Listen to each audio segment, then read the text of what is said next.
What's going on, guys? Mike here, and welcome back to another video. Today we're going to take a bit of a step back, and we're not going to talk about year-to-date performances or, all-in-one ETFs. We're going to talk about having an investment strategy or an investment target. Now, if you haven't noticed, everything that I do on this channel, it has the primary focus of just sharing what I do, and I hope you guys find value in it. And if you don't, well, I really appreciate you stopping by, and maybe you can just leave a like below.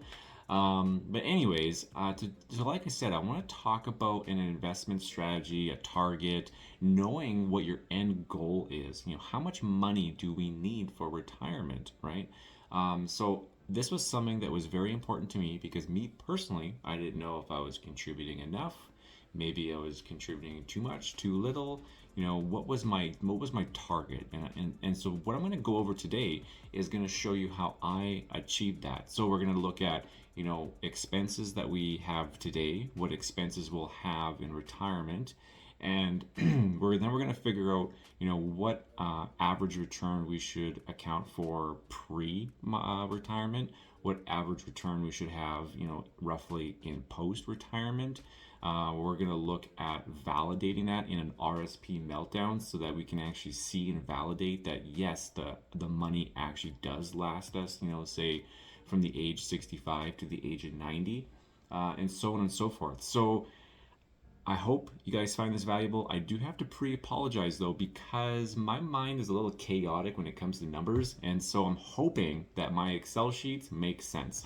So be patient with me. I'll explain it as we go. Definitely leave any comments below as we go through this video if anything kind of comes up and I can kind of better clarify for any of the viewers here. So let's get right to my screen share.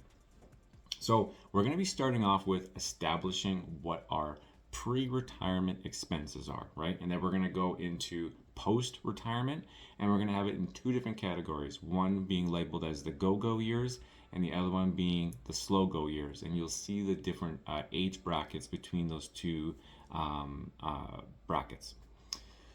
So we're going to talk about pre-retirement. And in this example, we're going to be having an income of $7,500 a month for the household. And then you're going to see kind of just fixed expenses like mortgages, daycares, property tax. And I hope that these numbers are relevant to you guys. Everyone's obviously going to have a different situation. So, some will be higher, some will be lower, so on and so forth. So you'll have to apply your own numbers to this type of problem for yourself. But one thing I do want to just highlight is because in my household, we kind of count everything that isn't a fixed cost, like mortgage, daycare, as if it's not a fixed cost, then we kind of count it for as like a living expense. So living expense would be, groceries, transportation, going out for food, or sorry, going out for supper, entertainment, all that kind of stuff, right? So the reason why I put them as living expenses is because I kind of feel like we have a little bit of control over it. Are we eating prime rib every night, or is the meals that we eat as a family, more of a balanced approach, right? So again, we kind of have a bit of control over it. Now, in this example, I am kind of using somewhat of my own number here in regards to living expense because I didn't really know what to use because and everyone's situation is going to be different. So we're going to use mine. So I took my last year's worth of spending and it averaged around $600 a week. So that's why you see here $2,400. We also see down here I have accounted for like savings, like a fund savings, maybe for like a big family trip, emergency fund, and then of course we also do have $700 applied for investing. So all of this $7,500 income. Then we're going to shift over to the go-go years of post-retirement, and you're going to notice some differences, right? You're going to see mortgage being zeroed out. So me personally, I'm not planning on retiring with a mortgage. I hope my circumstances don't change, but that's my current plan. Also, I assume I'm not going to have a daycare bill. God forbid I do not have a daycare bill at the age of 65. Everything else is pretty much standard. I did lower my property tax, just because I'm going to assume that I'm maybe going to have a downsized house, nothing as big as what maybe I have today. And then, I do have savings because my wife and I, on our plan, is that we want to travel. So, savings of $600 a month for trips. So, again, everyone's retirement is going to be different. So, you'll have to apply your own information to your own Excel sheet. So you'll see here this one has a monthly household income of $4,500, and you also notice down by the slow go years it being $3,800. That is because in your slow go years we are anticipating that we're going to obviously slow down, right? So our living expense has gone down, our savings for trips have gone down. Again, this is just a hypothetical situation, but everyone will be a little bit different. Now, I do want to say that this is not going to be 100% accurate, right? But I do personally believe that if you're 75 or 65% accurate, it is way better than just throwing a dart in the dark and aiming, hopefully getting a bullseye. So that's the situation that we have today. So moving into that, right now we're anticipating in our go-go years to have roughly $4,500 of a requirement of monthly household income. So that averages out for an annual of 54,000. Now this is after tax, and we're going to get into that a little bit later once we get to the next Excel sheet. But we need 54,000 in after-tax money. So I'm going to take that number and I'm going to multiply that by 25 because we're anticipating on having a full retirement and living to the age of, let's say, 90. And you see that equals out to 1.3 million, which obviously sounds very daunting. So now we're going to take that 1.3 million and we're going to just kind of browse over to an online calculator just to kind of get some numbers here. So in the online calculator, you're going to see I have 625 as a monthly contribution at an annual interest rate of 8% at 35 years before retirement. And you do see we get very close to that $1.35 million. So we've established, if we have 35 years of time, we have to invest roughly $625. Now, some people might argue that, this interest rate is too high, or maybe it's too low. Again, everyone's going to have their own risk tolerance, and some people will be comfortable using 8%. Me personally, I'm going to show you how I validated that. It's just more of a kind of providing me some comfort in my assumptions. I also want to highlight that in retirement, we're going to account for 5% annual rate because in theory, in retirement, 8% might be high because you're probably going to be a bit more conservative. So going on to a portfolio back test, we're going to just use 10 years because it's a little unfortunate, but like some ETFs, haven't been created that long. So it's hard to say get like a full 25-year perspective, but we're going to use 10 years. And for those of you who are not new to the channel, you know that I primarily hold my funds in XUQT, which is an all-in-one ETF that follows the world indexes essentially. Now you're going to say, well, XUQT is not on this list. Now it's because XUQT was established as an all-in-one ETF, I think in 2019. So I can't do a 10-year assessment on it. But what I can do is take the underlying assets, which are what you see in this example here, and I just applied what the portfolio allocates to those ETFs. So this is essentially XUQT. So using the 10-year span, you will see that it had a compound annual growth rate over the last 10 years being 9.21%. Now, history is not a guarantee as what the future is going to be, but again, we're only accounting for 8%, and this one in the last 10 years has received 9.21. So I feel personally comfortable with that. Now, going into the retirement side, so this is assuming, again, we are post-retirement now. I'm going to use the same time frame, but you'll see a slight difference in the portfolio makeup. So Essentially, these values here of XUQT are going to equal 50% because in retirement, I'm just going to say I'm de-risking my portfolio and I'm going to go 50% bonds. Now, again, everyone's situation is going to be different. You have your own risk tolerance, so please don't take what I'm doing to the exact measure. You have to assess the risk tolerance for your own self, right? So, but essentially, my post-retirement fund or portfolio is a 50-50 mix. So 50% equities, 50% bonds, right? So again, looking at the compound annual growth rate, we are at 5.8% over the span of the 10 years. So it does look like it's sustainable, right? So we have, the 8% pre-retirement, 5% post-retirement. So now the next question is I personally want to validate kind of my investment meltdown. I want to see on a per year basis on whether or not it's actually going to work, right? So that's what we're going to do next. So going back to my Excel sheets here, I'm going to pull up this one. Now, this is the one where it can be a little confusing. So just let me explain it a little bit here. So at the top, we have the years, right? And so I'm retiring in 2055. So I'm going to use 2055 as our situation to look over here. And of course, I have the ages of the family. I have the balance of the TFSA, which is at $0 right now. And I have the balance of the RSP at 1.35 million. Now, I'm doing this for the ease of the example, but you'll probably have funds in multiple areas, whether it's TFSA, RSP, maybe an unregistered cash account, etc., right? But again, for the ease of the demonstration, we're going to look at just doing it from an RSP. And I do want to highlight, this is not like a tax efficient method. That is not the primary focus of this video. To be tax efficient in retirement, I definitely suggest reaching out to like a financial advisor that focuses on making everything tax friendly. So that is not where my strengths are. So I do want to highlight just before we kind of get into the actual numbers.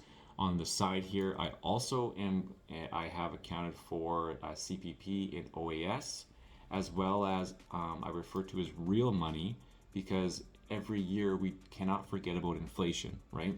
So you'll notice in 2022, CPP was paying out $12.53 and OAS was paying out $6.42, and I increased those by 2% each year, right? So actually in 2024, I believe OAS is actually paying out $7.04 now. So my 2% is actually low, but again, I'm just doing 2% averaged out through the whole thing, because some years it's going to be high, some years it's going to be low.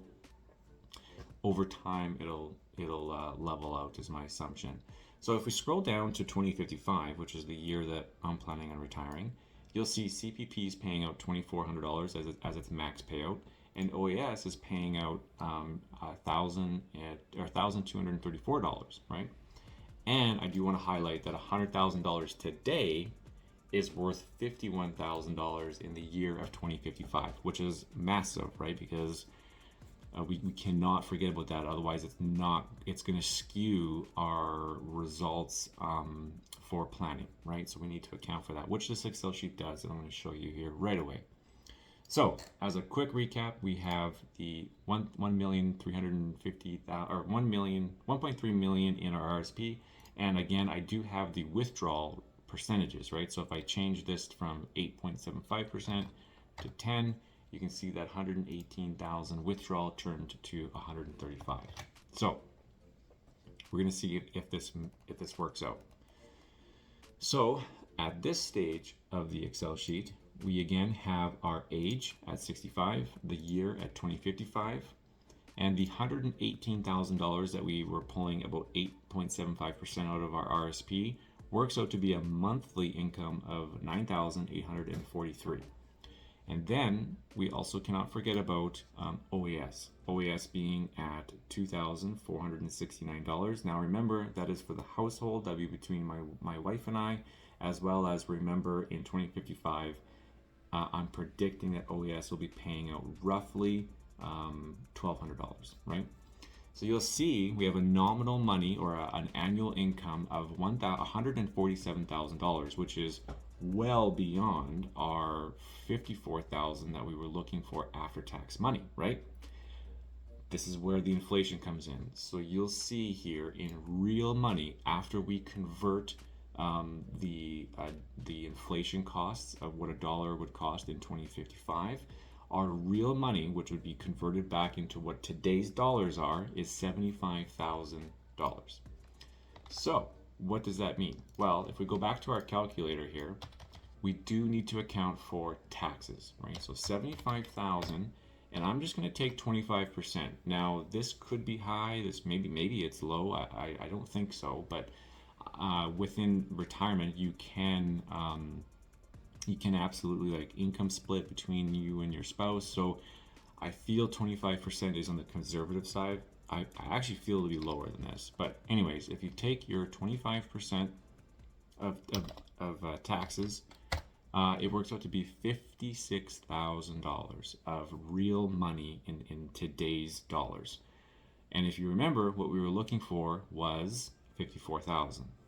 So we have established that this 75,000 would be enough, and you'll see that the $75,000 will run from the age of 65 all the way until so 75 is when we turn. So yeah, so it runs from 65 all the way to 74, and then at the age of 75 is when we convert from that go phase down to our slow go.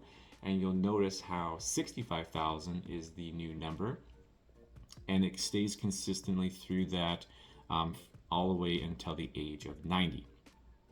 And so just so everyone realizes though too, we're not sticking with $75,000 of year or of an income every single year, or 65,000 every year. It is increasing, but again, it's just factoring in that inflation, and we're basically just keeping the same amount of buying power, right? So you'll see that the actual dollars that would be deposited into your account monthly or yearly would actually be increasing. So now, again, I'm always about validation. Part of me kind of wants to be like, well, is this Excel sheet even accurate? So one of the things I also did do is, if you were to look at from the age of, the year of 2055, and remember on the portfolio back test, I could only do 10 years. Well, that was a little bit of a white lie. Technically, it was from 2014 because one of the funds is when it started in 2014. So technically, it was over a 9-year span. But if we were to take 9 years of this Excel sheet, I have an average. I prefigured it out of 9.31% of a withdrawal rate. So going back to that 50-50 portfolio allocation, if I go back to the top here and I can actually do a fixed percentage of withdrawal, and if I put it at 9.31%, and I do again analyze the portfolio, you will notice that after 9 years, the current balance has gone from 1,350,000 down to 892. So going back to my Excel sheet, if we do the same numbers, I am very close. My predictions is 909,000. Now, again, it isn't going to be exact science because, of course, there's some years where we're pulling less and some years we're pulling more.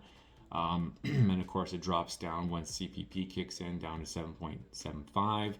So it's not obviously going to be exact, but I would expect it to be close, and it is. So my predictions are at the age of 73. I'd be at 909,000 left in my investment portfolio, and in this one, it is saying 892,000. So just a little bit of an additional validation. So I'm always cross-checking and validating everything that I'm doing to ensure that I'm on track, so on and so forth. So I hope you guys were able to follow along with that. There was a lot of numbers, a lot of information, but I do hope that, if you do not have a target and you're just throwing money into investment accounts, I do hope that this motivates you to potentially try to figure this out. Because I do find it will be very helpful, because like I said, I track on a year-to-year basis to find out, okay, I'm supposed to be at 60,000 by, the end of 2023. oh, if you check one of my other videos, you'll see I was at 61,000. So I'm, slightly ahead, which is pretty awesome in my opinion. But again, if you like this video, definitely don't forget to hit the like button, subscribe if you want future content on this channel. I definitely look forward to the next one, and I'll see you then. See you guys.